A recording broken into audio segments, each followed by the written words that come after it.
Well, hello, everyone, and welcome to episode 112 of Impact Makers. Now, Dustin, AI's in the news again. Shocking, right? It always is. So, so we've talked about this topic before, but from our perspective, it really presents an opportunity. And so, just wanted to have you chat a little bit, have us chat a little bit about what the impact of the recent AI news, people getting let go because of AI, you know, so on and so forth. So Dustin, give you the floor.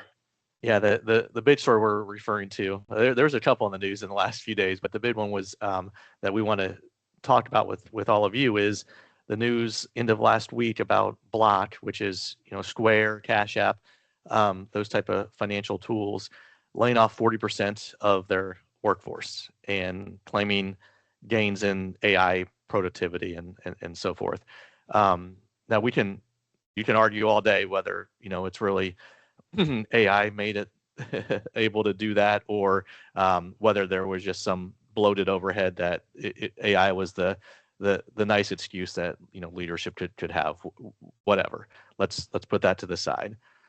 It does present a good opportunity to do a thought exercise, though.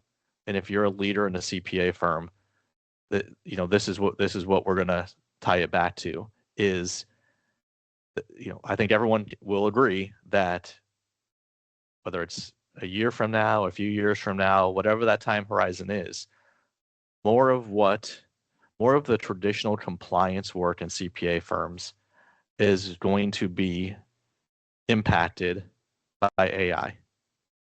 I think we can all agree upon that. That we may disagree on the time horizon and how quick or slow that might be, but if we know that to be a fact, that compliance work in a CPA firm is going to be disrupted, and we can point to Block gave us an example here. What we need to be thinking, what does that mean for us in a CPA firm? And we've said a number of times on these posts that you can't be scattered with your AI approach right now. A lot of firms are scattered. You need to start with a strategy. What do you want it to do?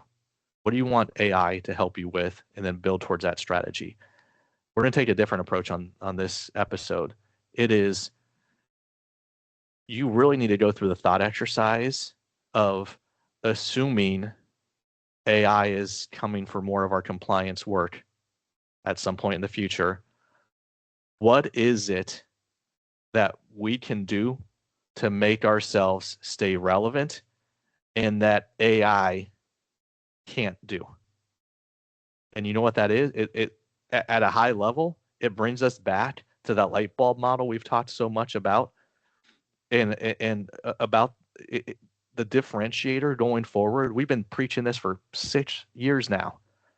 The differentiator going forward is going to be a CPA firm's ability to, and it's the people inside the CPA firm's ability to grow, develop, and cultivate relationships.